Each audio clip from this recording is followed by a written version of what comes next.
Radio Espace, les grandes gueules. Leur spécialité, c'est la démesure totale. Tant qu'ils ne changeront pas, nous ne changerons pas non plus. Les grandes gueules, à suivre tous les jours sur la radio d'opinion. Radio Espace. L'idée des grandes gueules n'est pas d'être un petit village, dans sa fierté, face à tous les autres journalistes qui auraient renoncé. Ce que, de plus, nous ne croyons pas. Notre idée est plutôt de faire école, d'aider tout le monde et de constituer un laboratoire utile à tout le monde. Ici commence l'actualité de la Guinée. Bienvenue chez les GG. Chez les GG, nous pensons comme JMJ. Dire la vérité. La vérité, qu'elle plaise ou qu'elle blesse, est une pertinente attitude de sagesse. Le journalisme est la plus grande aventure humaine car il est mission, passion, vision, interrogation, immersion, quête de vérité et conquête d'objectivité. Écoutez les GG tous les matins sur Radio Espace en simultané sur Espace TV, Espace Région Bokeh, Labé, Zérékoré, Kindia sur 90. À cet autre sujet, évidemment pour votre plaisir, mesdames et messieurs, avec vous, Tamba Zakari Milimono, parce que l'heure est grave, mon cher ami. Auditeurs, auditrices, téléspectateurs et téléspectatrices, l'heure est grave, justement. Ce n'est pas une histoire que je raconte ce matin, parce que tout simplement, l'heure est grave. Ceux qui font la justice, ceux qui permettent à chacun de se sentir dans le territoire guinéen comme fils de Guinée, c'est ceux-là même qui se sont compromis et qui ont compromis l'institution judiciaire. Vous allez entendre un audio, un document audio inédit. Inédit et vous allez comprendre pourquoi. Un procureur qui fabrique des preuves, qui mijote l'arrestation et la condamnation de citoyens honnêtes, d'activistes qui prennent la décision de se battre en toute âme et conscience pour que notre démocratie se porte mieux. Eh bien, procureur de la République, placé ainsi à un niveau stratégique de la construction de la nation, avec un pouvoir exceptionnel entre les mains, devient la chose à faire, devient l'instrument, la baguette dans les mains du professeur Alpha Condé. Ce sera, pour ainsi dire, le maillot le plus fort de la répression contre tous les activistes, contre tous les politiques, dans le cadre de la lutte qui a conduit justement à l'arrivée, à l'avènement d'une nouvelle constitution en Guinée. Nous vous parlons ce matin de Sidi Souleymane Ndiaye. Vous allez l'entendre dans un bout, en train de construire des éléments de preuve, de mijoter des raisons, des motifs, d'arrêter à la fois des acteurs politiques, mais aussi de la société civile. Et dans l'audio particulier que vous entendrez, ce sera Fonike Mangué. Comment a-t-il été arrêté? Pourquoi l'a-t-on arrêté? Qui était derrière lui? Comment est-ce que ce procès s'est tenu jusqu'à sa condamnation? En raison de ses actions, plusieurs sont morts en prison. En raison de sa condamnation, des familles ont été secouées parce que des pères de famille qui tenaient la bourse à l'intérieur de leur famille ont été emprisonnés sur plusieurs mois, voire sur plusieurs années. C'est pour nous une responsabilité, vaille que vaille, de rendre cet élément pour que le peuple de Guinée sache qu'il y a des juges, qu'il y a des gens qui ne méritent pas de porter l'uniforme de la justice en Guinée. On va l'écouter, Lamine. Ouais. C'est un peu le contexte de cet élément-là. Alors, voilà. J'aimerais, avant de commencer, présenter, je n'ai pas l'habitude de le faire, mes excuses au juge Charles Wright, parce que on ne fait pas d'omelette sans casser des œufs. Je sais qu'il va se poser beaucoup de questions ce matin, comment on a pu avoir accès à cet audio, comment ça s'est passé, où étions-nous et tout cela, mais je ne saurais le dire ici. Mais plus tard, peut-être à deux, je pourrais lui expliquer comment nous l'avons fait. Parce que ça a été minutieusement préparé depuis que cette histoire de Fonike Mangué a commencé. Et j'aimerais aussi quand même, ça me rappelle toutes ces personnes qui sont décédées en prison, et en forêt, et à Conakry, parce que la forêt, on en parle moins, et du côté de la maison centrale de Conakry. Ça me rappelle toutes ces personnes qui ont été victimes d'injustice dans notre pays. Vous avez le cas de Roger Bamba, par exemple, qui a été arrêté, qui se plaignait de douleurs du côté de l'abdomen, qui officiellement, selon le ministère de la Justice, est mort de cirrhose de foie. Ce monsieur pourrait être admis à l'hôpital, alors que sa famille, ses proches avaient demandé à plusieurs reprises qu'on le laisse être évacué. Ses proches ont payé près de 900 000 francs guinéens pour qu'il soit évacué, mais il était trop tard. Roger Bamba est mort pour rien. Pour rien. C'est-à-dire, ça ne repose absolument sur rien. Parce que tout simplement, nous avons des gens qui fabriquent des preuves pour condamner d'innocentes personnes. Vous avez 2 autres personnes. Je parle de cet adulte, cet homme M. Sow, exactement, qui est également moi en prison. Comment un procureur qui sait pertinemment qu'il poursuit, qu'il est le juge, c'est un magistrat debout, il sait très bien que sa délimitation par rapport au juge, donc le magistrat assis, est très très marqué par la loi. C'est différent. Vous avez 2 rôles différents. Vous n'avez pas le droit d'influencer la décision d'un juge avant le procès. Vous défendez avec des preuves palpables. Mais vous l'entendrez dire que le dossier est vide. Fonike, c'est ma cuit. Mais si le dehors, il va à vieux raconte au Filimané, vieux Mondou, le papa. Donc, je vous décris tout cela, le professeur Alpha Condé, pour que ça serve de leçon. C'est peut-être pas le dernier grand déballage que nous ferons sur le système judiciaire, mais lui, il s'est particulièrement marqué dans cette histoire de troisième mandat, démarqué dans cette histoire. Je ferme la parenthèse, le cas de véhicules appartenant, je pense, à Hadj Alimatou qui transportait les blessés de l'UFDG lors des manifestations, ce véhicule avait été pris. Ça s'était garé où? Au niveau du tribunal de Dixine. Allez-y poser des questions par rapport à ce véhicule. Qu'est-ce qui s'est réellement passé? Je pense qu'il y a eu trop de victimes. Et ça suffit. Et c'est maintenant que nous pouvons le faire pour Les grandes gueules. que lui, son cas puisse servir de leçon. Bien. Allez, on va ici de partir avec cet élément et derrière, on revient ici en studio. Autour du dossier que nous verrons ensemble à l'audience. Je vais vous parler franchement. Moi, je suis quelqu'un direct. J'ai reçu des instructions. Je le fais souvent avec tous les juges ici. Quand je reçois des instructions, je viens leur dire. Souffrez que je vous en parle comme ça, c'est mieux. Et ça va être plus facile à gérer pour vous. On m'a dit, faites en sorte qu'il reste jusqu'après les élections. C'est tout. Je vous dis dans ce dossier, ce que vous avez dit à la présidence, je suis d'accord avec vous. Quand je vais vous parler franchement, on n'a jamais géré un dossier. C'est la première fois. Et c'est mon habitude. Quand je reçois des instructions, je viens vers le juge. Je dis, aidez-nous, ce que j'ai dit à la présidente. Je dis, moi, je n'ai pas encore travaillé avec Charles. Je dis, Charles a de la considération pour moi, c'est réciproque. Je dis, mais ouvrez-moi la voie pour aller vers Charles pour nous parler de ça. Il dit, bon, je vais gérer pour toi. Et quand il est revenu de chez Irène, elle m'a appelé. Elle dit, vous pouvez appeler Charles. J'ai appelé, ça ne passait pas. Entre-temps, je suis venu au parquet, vous êtes venu, je l'ai appelé. Je dis, Charles est venu, il dit, va voir Charles. Vous avez parlé de requalification, tout ça. Mais je vous parle. Ce dossier, quand on l'a déféré, il n'y avait rien là-dedans. Il n'y avait rien. J'ai fait jouer mon expérience. Je vous parle franchement. Et parce que je vous fais confiance aussi. Ouais. Je sais que vous n'en parlerez pas. Non, non, pas du tout. On est des magistrats, vous me connaissez. Il n'y avait rien dans ce dossier. Ça, j'ai déjà vu ça. 2 ou 3 feuilles. Ouais. Enquête préliminaire, rien. Ouais. J'ai fait jouer mon expérience. Quelque chose m'a dit, il y a une infraction qu'on appelle divulgation de fausses informations. Ouais. Je dis les propos qu'il a tenus à la radio, comme il ne peut pas rapporter la preuve de ses propos, je le poursuis pour. Ouais. On appelle ça infraction de repli. Ouais. Les infractions de repli, c'est quand le parquet est embarrassé. Mais, et qu'on a dit au parquet, il faut poursuivre coûte que coûte.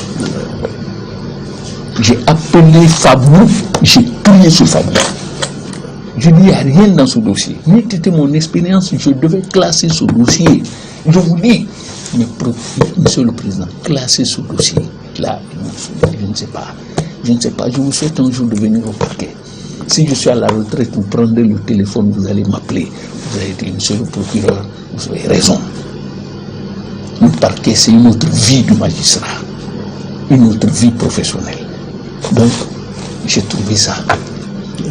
J'ai compris. Et au moment où on instruisait ce dossier, on m'a envoyé des documents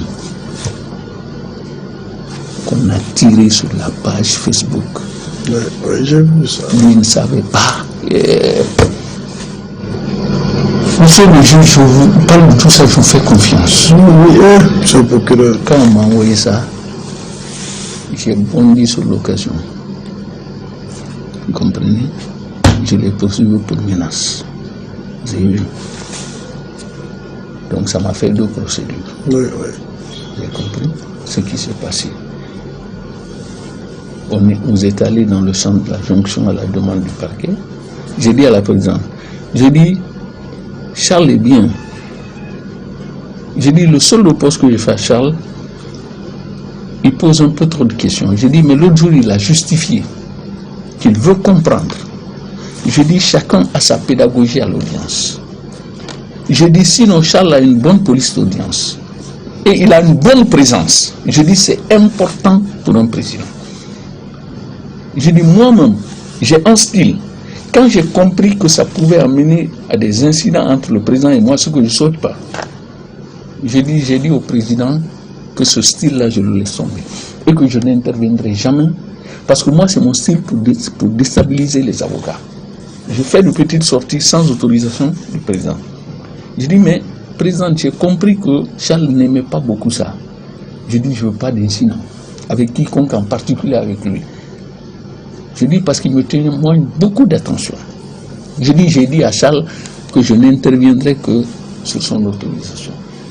J'ai dit à la présidente le même jour qu'on a siégé que notre audience s'est passée dans les meilleures conditions. Elle me l'a dit. Voilà. Non. Je dis, quiconque vous dit le contraire, c'est faux. Donc, pour en revenir à ça, vous avez compris. Maintenant, je vais vous dire. Vous avez vu comment j'exploitais de petits propos là pour Sema Kouina Kolom, mes présidents. C'est ce que je suis venu vous dire. N'a requalifié le président. Moumali, c'est le plus grand mobilisateur du FNDC. Il a vu raconter pour l'élection. Non, nous t'en préférons non du vrai. A vu raconter pour Hier, on était en visite à la maison centrale pour s'enquérir des conditions de détention. C'est le ministre qui m'avait dit d'organiser ça. J'ai organisé ça. On est allé de 14h à 21h30. Quand on a appelé Fonke Mangi. Fonke Mangi mouani fait l'audience. Fonke Mangi mouani fait pour le ministre d'Or, pour Mouya. Quelles sont vos conditions de détention ici? Alors, monsieur le ministre, moi je suis un prisonnier politique de Alpha Condé.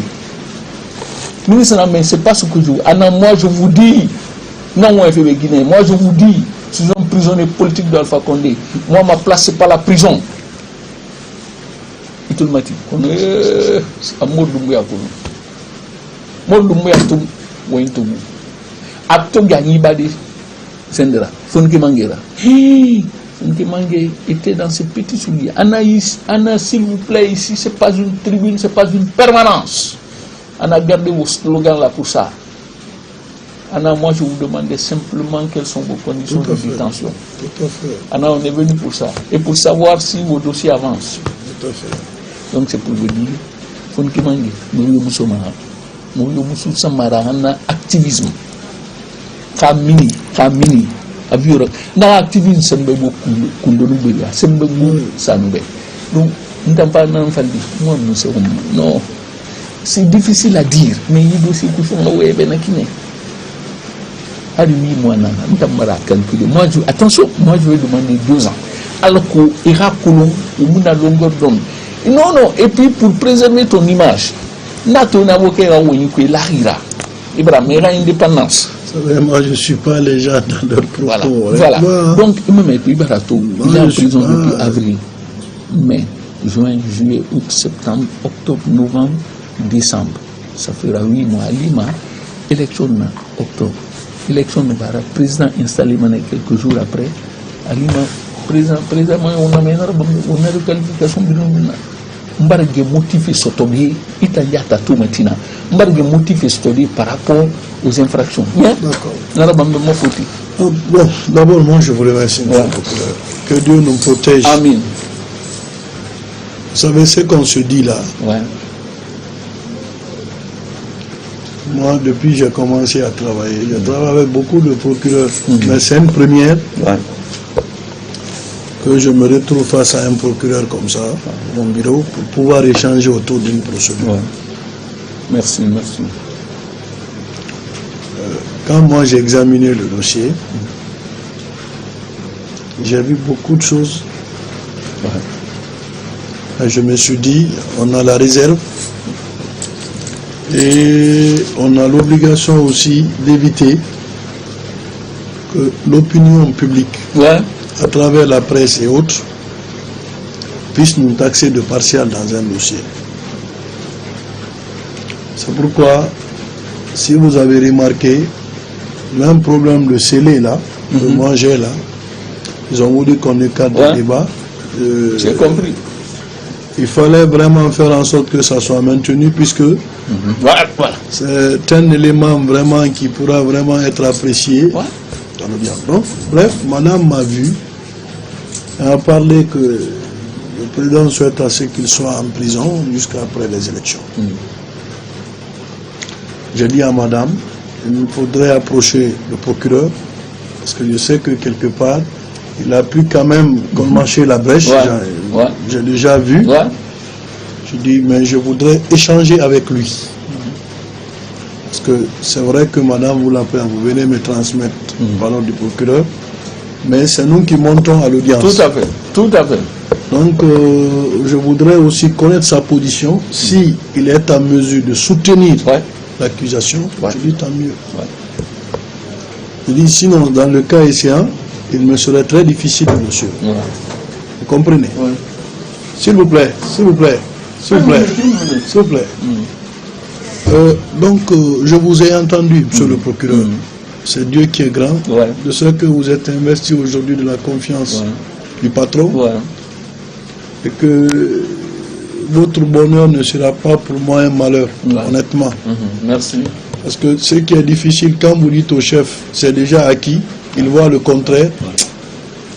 Quelque part, je sais que ça peut vous mettre dans tout votre... Non, ça je comprends. Honnêtement, ça je vous comprends. Nous allons, Inch'Allah, voir l'évolution des débats. Et je suis rassuré de par votre compétence. Merci. Vous développerez. S'il vous plaît. Oui, ça je n'ai pas de doute. Parce que partout où je passe, je témoigne quand même de quelque chose pour vous. C'est que vous êtes quelqu'un, qu'on vous aime ou non. Merci. En tout cas, personne ne doute de vos qualités. Merci, merci président. Merci. Donc, j'ai compris. Sera toujours.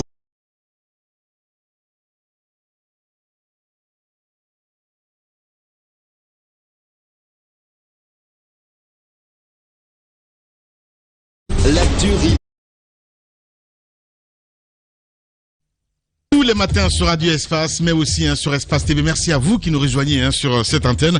Mon cher Jacques Lewa, on a écouté cet audio. On a écouté cet audio. C'est vrai que nous tous, nous avions des soupçons que les magistrats ne rendaient pas de bonnes décisions, que les preuves étaient fabriquées. C'est vrai aussi que nous savions que tous les détenus politiques, même si le pouvoir ne voulait pas qu'on dise détenus politiques, étaient arrêtés pour des motifs non avérés, en tout cas des motifs qui n'étaient pas clarifiés. Et à chaque fois qu'on a dit qu'il y avait détention d'armes, qu'il y avait des manœuvres pour déstabiliser l'État, nous avions dit dans ce studio, sans même avoir des éléments comme celui que nous avons présenté ce matin, que c'était faux. Mais alors, ce que nous venons de mettre sur la place publique, je voudrais surtout expliquer cela à nos auditeurs et aux téléspectateurs, c'est la seule façon, c'est le seul moyen que nous avons pour prouver que ça a existé au temps d'Alpha Condé.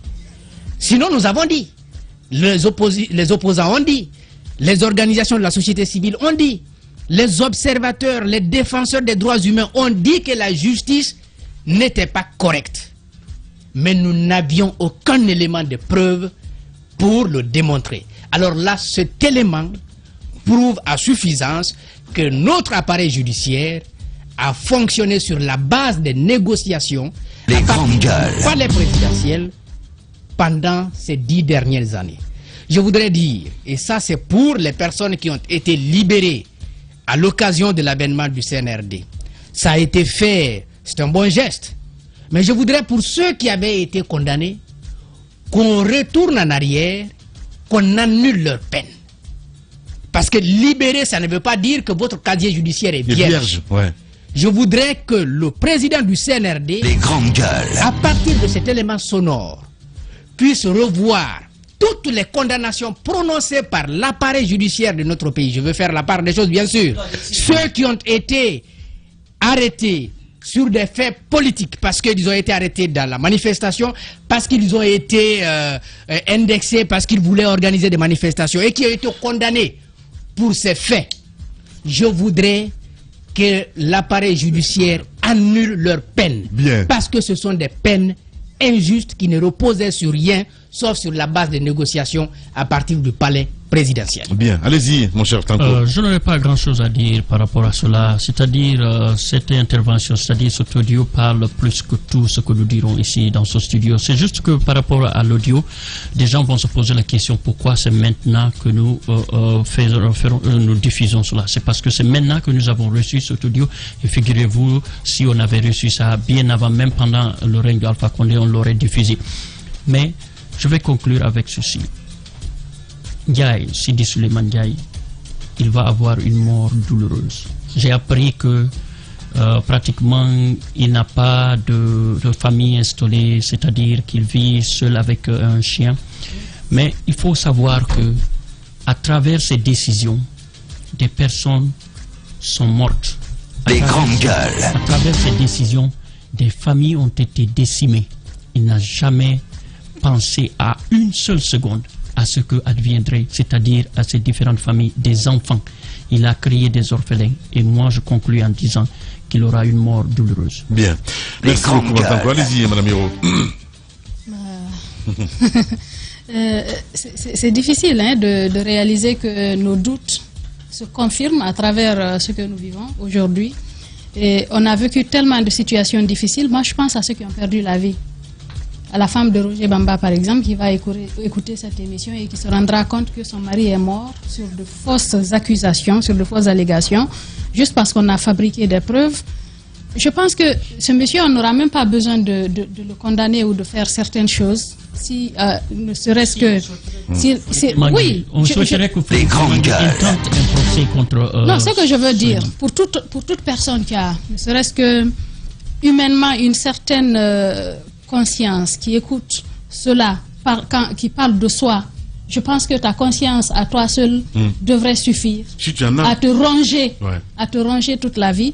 Parce que comme moi je pense, j'ai écouté une dame dans mon quartier à un moment donné pendant les manifestations. Son fils revenait de la lecture du Coran. Il avait son Coran dans un sachet. Il a été interpellé pendant les manifestations. Une pauvre dame, vendeuse de charbon, elle a été obligée de payer 1 million de francs guinéens pour sortir son fils de prison. Qu'est-ce qu'on lui a dit là-bas? On lui a dit que nous, on a des armes ici, on a des stupéfiants, on a des armes blanches, tout ce que vous voulez. On peut mettre n'importe quoi sur quelqu'un. Les vous avez grandes le choix gueules. entre payer 1 million de francs guinéens et laisser votre fils déférer à la maison centrale de Conakry. C'est pour vous dire que c'est vraiment dommage que des gens préfèrent une personne au peuple, des gens qui ont prêté serment juste pour rendre justice. Parce que pour quelqu'un qui a lu ce qu'est un juge, ce qu'est un homme de droit, c'est quand même dommage qu'on préfère mettre... Parce qu'on l'a dit ici, Fonike Mangue, on l'a arrêté pour attroupement illégal alors qu'il était seul avec quelqu'un sur une moto. On l'a toujours dit. Mais voici la preuve que ce monsieur n'avait pas d'éléments pour arrêter ces personnes. Mais c'était juste parce que c'était des opposants qui mettaient un vieux, comme il l'a dit, qui mettait un vieux mal à l'aise, qui mettait un homme mal à l'aise. On préfère que une seule personne ne soit pas soit à l'aise au détriment de tout un pays, de tout un peuple. On préfère que des gens meurent. Le vieux Ibrahim Sow dont vous parliez là, qui a été arrêté, le marchand ambulant de chaussures, qui a perdu la vie à la maison centrale. C'est un marchand ambulant de chaussures qui a dit, qui s'est interpellé pour ne pas qu'on saccage un endroit où les enfants lisaient le Les grandes gueules. On l'a interpellé, on l'a arrêté, on l'a amené à la maison centrale. Il a perdu la vie. Sa famille, son garçon était obligé de quitter la Guinée pour partir vivre, se réfugier à Sierra Leone parce qu'on le cherchait pour l'arrêter. Des gens comme ça sont responsables de cela. Je pense que si la justice doit être la boussole, Doumbouya a du pain sur la planche. Ouais, c'est bien dit, Moussa Yoruba. Allez-y, mon cher Antoine. Oui, vous avez suivi lors de la rencontre entre magistrats et CNRD. Juste après, parmi tous les magistrats qui étaient présents au Palais du Peuple, le seul vers qui la presse s'est tournée, le seul vers qui pratiquement tous ceux qui étaient là comme journalistes ont accouru, c'est bien le procureur Sidi Suleiman. Ce n'était pas fortuit. C'est parce que justement, d'aucuns pensent, ou la plupart des journalistes pensent que durant l'ère Alpha Condé, surtout ces derniers temps, il a eu à jouer un rôle crucial dans la condamnation de beaucoup de Guinéens. Et donc, si ça a été le cas, c'est pour vous dire que la presse garde en mémoire des souvenirs assez importants de Sidi Suleiman. L'audio que j'ai entendu, le comportement de l'homme, les propos qu'il a tenus, mais surtout, les remerciements et les, je dirais entre guillemets, sortes de bénédictions qu'il a eu à faire pour Charles White, démontre la petitesse de l'homme. Je le dis clairement parce que quand vous le voyez à la télévision, lors du journal télévisé, brandir des éléments avec des propos parfois assez fermes et musclés contre des citoyens, sincèrement je respectais l'homme pour sa façon de parler, parce que je me disais, voici un magistrat respectable qui sait de quoi il parle. Ses propos reposent sur des faits assez fondés, assez clairs. Mais lorsqu'on entend ces propos dans cet audio, où il dit clairement que le dossier est vide, que tout ce qui a été fait sur la base d'éléments montés de toutes pièces, je retire ce respect que j'avais pour Sidi Suleiman et dire ceci. Non mais je retire mon respect, attendez, s'il vous plaît. Je retire mon respect parce que ce n'est pas un montage qu'on a entendu. J'avais du respect pour lui parce que pour moi, l'éloquence qu'il avait. On s'en fout de ça. Attendez, ça faut t'en foutre. Moi je ne m'en fous pas. Bien, l'éloquence qu'il avait, la posture qu'il avait dans ses procès montrait un juge ou un procureur plus ou moins bien formé qui savait de quoi il parlait. Merci Antoine. Mais regarde ce que nous venons de voir. J'estime que Sidi Suleiman ne mérite pas notre respect. C'est un procureur vendu. Merci beaucoup. Allez-y, mon cher Moussa. J'aimerais encore une fois présenter mes excuses à Charles White, mais en même temps attirer l'attention de l'opinion sur ce juge-là. En dépit de la ligne rouge que le procureur a franchie ce jour, en dépit de la drague qu'il a faite et que nous avons écoutée, le juge a été vraiment droit dans ses bottes. Il a rendu une décision qui n'est pas en défaveur ni de Sidi, ni de Fonike Mengue. Il a dit le droit, parce que c'est ça son travail. Il a dit le droit, c'est-à-dire que Fonike, à l'issue de ce procès, est sorti libre du tribunal de première instance de Dixine, contrairement à ces cabales, à ces montages que le procureur avait commencé à négocier avec le juge Charles Wright. Donc il a été inflexible, le juge Charles Wright. Je comprends aujourd'hui que lorsque l'opinion le cite en exemple dans notre système judiciaire, c'est pas fortuit. Je dis encore une fois, c'est pas le seul audio. J'ai d'autres choses. Bien. Mais encore une fois, cette justice doit se remettre en cause. Et ceux parmi les procureurs qui ont agi dans ce sens, ils savent, ils suivent, ils savent de quoi je parle. Il faut regarder dans qui la ont caméra. trempé dans des histoires sales, qui ont reçu des paquets. Même liés à cette histoire de cocaïne, on se connaît. Bien. Audio là, il y en a encore. Bien. Je dis à Charles, non, c'est cette caméra, je regarde. Je dis à Charles Wright, pardon. Je pourrais face à face lui expliquer comment ça s'est passé. Mais il le fallait pour que cette histoire soit sûre de tout le monde. Vous savez, Fonike Mengue a fait combien de temps en prison, la mine? J'ai une vidéo que j'ai demandé à la régie de préparer. Écoutez Fonike Mengue avant son arrestation. Regardez-le. Après, nous revenons, s'il vous plaît. Je demande à la régie de nous balancer ça. Il n'y a pas de problème. On va essayer de partir à le chien. Là, on va dire il a hanté ce matin, Moussa Moïse. Là. Allez, on y va à la régie. Si vous êtes prêts. Top, c'est parti. Le peuple qui est autant ministre. Tina Biri, ministre fait à Baragnon. Parce que 2020, pour ça, Alpha Condé, le nom Sentina Ramboui. À un discours de nouvel an, on a 1er janvier. Narabé, Ramassé Nolore, Atamou a présenté ma 2020. Marama c'est un procès Alpha Condé. Ne rébiri ma semfeto qui avant le 3e mandat là-bas. Ne mon abbé, amora fan ma ne ga ina tum fogora ne fini égoïste nanna ne ga falma procès Alpha Condé après 2 mandats amang 3e mandat raba ne mora fin ne mo findir mirira procès Alpha Condé femme mirima ne findiri adamari shetan nanna lakina yawi.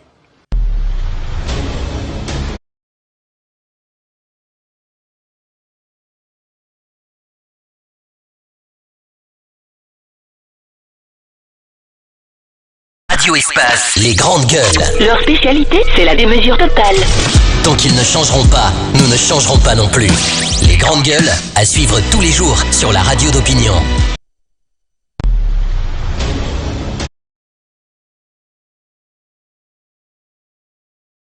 Et sur Espace TV, évidemment, aussi. Merci de votre fidélité. Allez, on a écouté Foniki Manga. Vous avez vu son visage, la mine? Oui. Vous avez vu sa mine?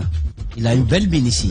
Il n'était pas encore allé en prison. Ben oui. Si vous regardez Fonike aujourd'hui, vous comprendrez ce que cette cabale lui a fait subir. Le Jules Charouette, pour finir, juste dans cette parenthèse, en forêt, il a été tabassé là-bas. Oui, avant qu'il ne vienne à Conakry. C'est pas quelqu'un qui a commencé aujourd'hui, puisque en menant cette investigation, nous sommes intéressés à lui. Il a été tabassé là-bas parce qu'il a rendu une décision de justice en disant le droit, et c'est en défaveur du préfet à l'époque. On l'a fait tabasser par un groupe de personnes. Merci beaucoup. Il a fallu sauver sa vie pour qu'il quitte là-bas. Et vous savez, quand il a rendu cette décision, et dans le dossier Nielou, il a fallu qu'on l'envoie du côté du Burka, où là-bas la loi, elle était très simple. C'est-à-dire une décision en ta faveur, 4 parcelles collées. Bien. Il allait également mettre fin à ça. Donc un tel monsieur, de par son intégrité, de par ce qu'il a fait, parce que dans l'audio, il aurait pu négocier avec Sidi Souleymane Ndiaye. Il aurait pu le faire. Mais il a rendu une décision contre cela. Ce monsieur mérite d'être à la tête du ministère de la Justice. Bien. Merci beaucoup, mon cher Moïse. Allez-y, mon cher Ahmed. Je pense que la Guinée, il y a du potentiel. Il y a des personnes quand même qui refusent de tremper dans tout, que ce soit à la justice, à la police, à la gendarmerie, dans l'armée. Et ces personnes-là méritent d'être félicitées. Et c'est le cas du juge Charles Wright. Les gens peuvent dire ce qu'ils ont envie de dire, mais quand c'est bon, nous, on dira que c'est bon. Et puis, moi, j'ai pas envie de changer de mine dans ce studio en écoutant cette interview. Et voilà, il y a d'autres qui parlent en ralenti, tout ça là pour montrer que il y a longtemps on a dit. Non, mais il y a longtemps on a dit, comme quand on, c'est pas une nouveauté. Il y a longtemps qu'on a déjà signalé ça. C'est juste une preuve pour le public. Mais nous, on savait et on l'a toujours dit. Mais quand on parlait ici, on nous disait non, vous êtes contre Alpha Condé, vous êtes contre le RPG, c'est rentré ici, c'est sorti ici. Ça, ce sont des preuves palpables. Et comme Moussa l'a dit, des preuves comme ça, il en existe beaucoup. Bien. Et dans tous les secteurs, je vous dis bien, dans tous les secteurs de la République. Et nous n'allons pas lésiner sur la publication donc de ces articles à chaque fois que l'occasion se présentera désormais dans ce studio. Merci beaucoup Ahmed Kabara. Allez-y, Tamba Proclore. C'est l'heure de la refondation de la nation guinéenne. Chacun doit jouer son rôle. Nous, les médias, nous avons pris notre responsabilité ce matin dans les grandes gueules pour faire ce travail-là. C'est un long processus qui a abouti à la diffusion de cet élément-là. Nous avons fait notre travail et je veux terminer en disant au CNRD, au ministère de la Justice qui va être là, à la machine judiciaire, faites le vôtre. Bien. Merci beaucoup, Tamba Zakari Milimono qui a préparé cette émission, assisté de Jacques Léo-Aleno. Grand merci à Mohamed Diaby, ici à la réalisation côté radio. Merci à Kabino Kondé à la régie, à Mafata Sano, oui, la têtue, Mafata Sano. Merci à notre ami Alassane Diallo Papoutou, l'homme de nuit. Dans un instant sur Espace TV, l'ami Sébène vous reçoit avec 19h45. Et sur Radio Espace, vous avez dégusté la playlist. Demain, on se retrouve, si tout va bien, si on n'est pas allé en prison. Allez, prenez soin de vous. Au revoir.